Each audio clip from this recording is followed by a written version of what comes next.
tell me who your favorite DFS hitter is this evening. Are you paying all the way up for Vlad Guerrero Jr.? I mean, he's 6,700, but he has been on a roll, 7 homers already this month. I'm actually going to go a little bit cheaper, and this doesn't feel like a play that's overly complex, but I don't know why Michael Brantley continues to be less than $4,000. It almost feels disrespectful at this point by the DraftKings algorithm. Brantley not only leads baseball with a 350 batting average so far this season, he's hitting 511 in June. 511. And he's still just $3,900 despite the fact that they're going up against the Orioles, despite the fact that Jorge Lopez has struggled mightily all season, but specifically in his last 3 starts. And also that Brantley is hitting second in a lineup that's projected to have the highest implied team total on the slate. So I think everything lines up here. I think he's going to be a popular play. Like, this isn't a contrarian pick that's going to have like 5% ownership, but I just don't get Brantley's price point, and I think he's super viable tonight. All right, Steve, you look to be unfrozen, so why don't we go back to you? Yeah, I mean, I just had such a hot take that it just absolutely annihilated the internet. So we had to just, get me back here. But as I came back, I heard Garion talking highly about the Astros. That's where I am too as well with Yordan Alvarez. I mean, Alvarez just continues to match for the Astros when he's healthy. That's obviously been a problem for him. But, he's someone who hits a ton of extra base hits. Jorge Lopez loves giving up extra base hits. We have to figure out if he's actually pitching for the other team or not because of all the offense that he gives up. But I mean, Alvarez has been absolutely mashing the ball right now in the heart of that Astros lineup. And with the numbers that he has and the power potential that he has, he's someone I'm definitely paying up for tonight.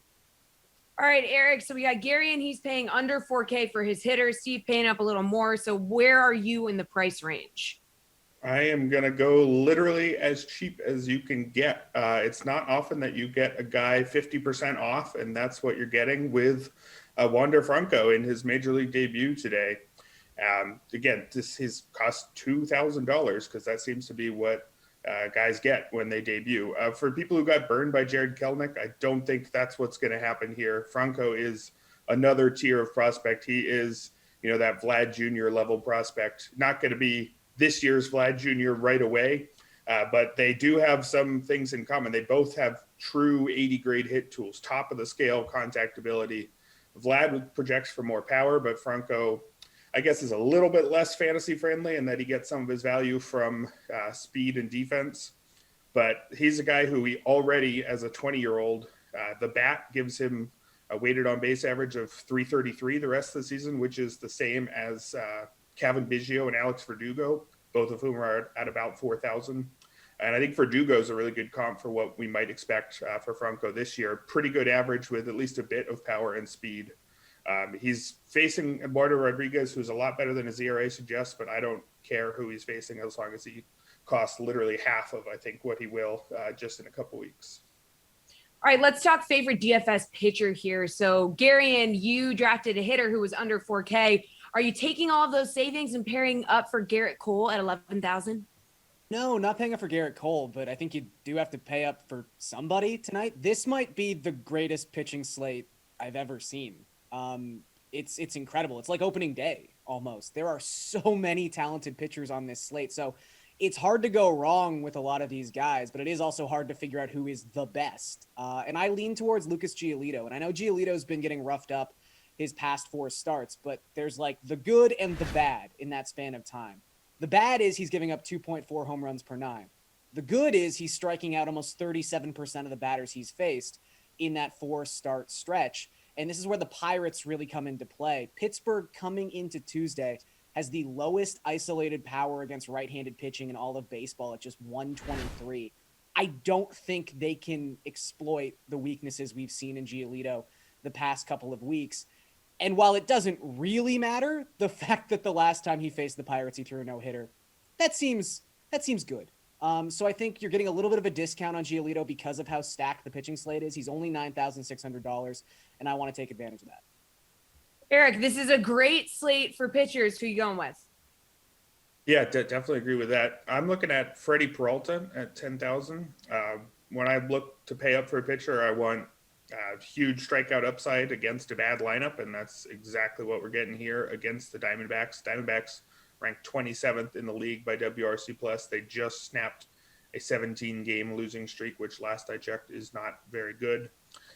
But hey, they started a 1-game winning streak, so maybe they're an entirely different team now. But Peralta, he is guaranteed basically 6+ strikeouts. At least he's done that in all 14 of his appearances this year, including a 2-inning relief appearance on opening day. Apparently, if you give him 6 outs, he still gets 6 strikeouts. That's how steady he's been.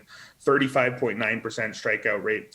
Doesn't really excel in any other area, but being that elite at whiffs has gotten him to a 2.28 ERA. Maybe that's a little bit better than he deserves, but it's, I think, the level he's going to perform at against a lineup like the Diamondbacks. All right, Steve, I know you like Zach Wheeler. Is that who you're going with? Yeah, absolutely. I'm going to stick with Zach Wheeler here. I mean, he's just been absolutely mowing teams down. Hasn't allowed a run in over 17 straight innings now. And in those 2 starts, that includes the Braves and the Dodgers. So it's not like he was facing these mediocre offenses. And you look at what he's already done to the Nationals so far this season as well. Already faced them twice, allowed 4 runs on 13 hits with 15 strikeouts through 13 and a third innings. He has been dynamic for that Phillies team. And quite frankly, it doesn't seem like he's getting a lot of attention despite how well he's been hitting. So with the numbers that he already has against the Nationals, how well he's been pitching, especially over this 3-game span, I think Wheeler is a no-brainer here at 10,200. All right, let's put our sportsbook hats on. Favorite run line or money line bet? Eric, where are you going? Yeah, I'm looking at the Tigers over the Cardinals. It was minus 103 last I checked, so basically 50-50 game here.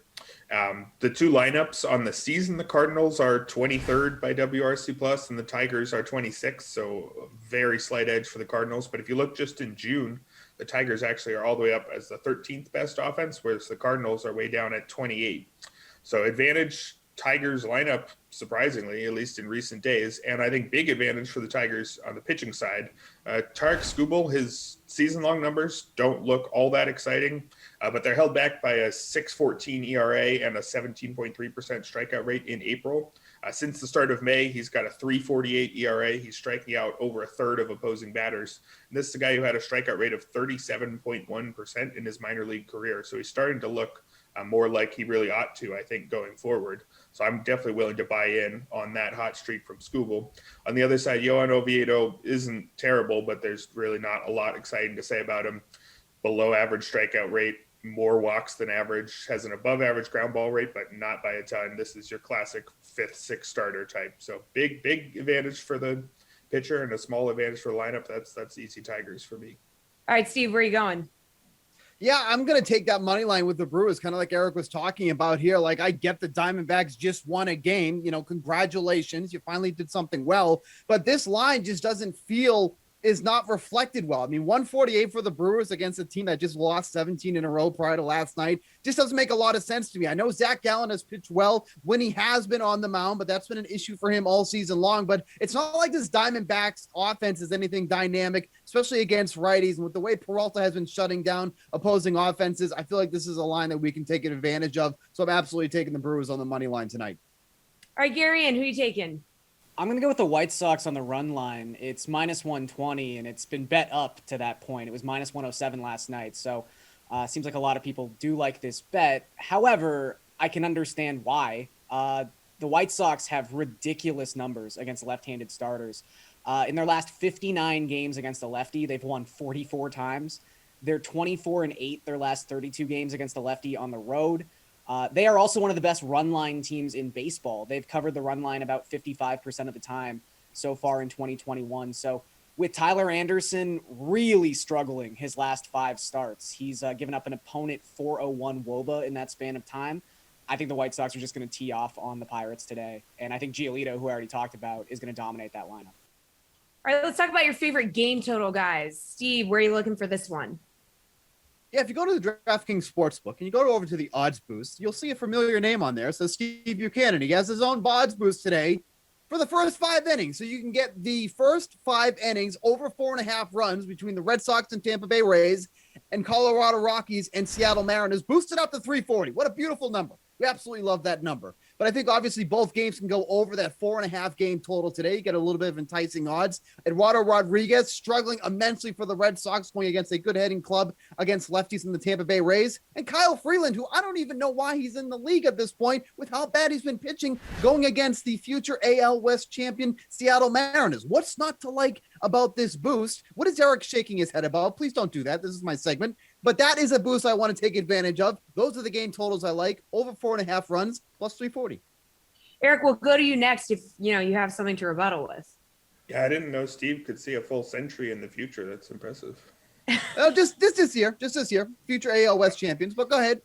Okay, what's your favorite game for it. total here, Eric? I like the Astros Orioles over 9.5. The two teams are averaging 9.75 runs per game. So if they manage to exactly score 9 3/4 runs today, they will hit that over.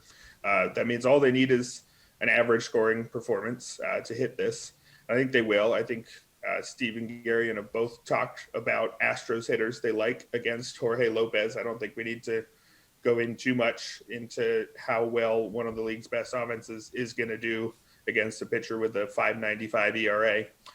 On the other side, though, I think Zach Greinke is feeling the effects of age, which comes for us all. 3.74 ERA. The ERA estimators are a little bit higher than that, but really at this stage of his career, the only thing that he does at a particularly high level from a statistical perspective is avoid walks, which he does still do quite well, just a 5.2% walk rate. But he's got a below average ground ball rate, 41.4%. And he's got his lowest strikeout rate at just over 18%, lowest since 2006, 15 years ago.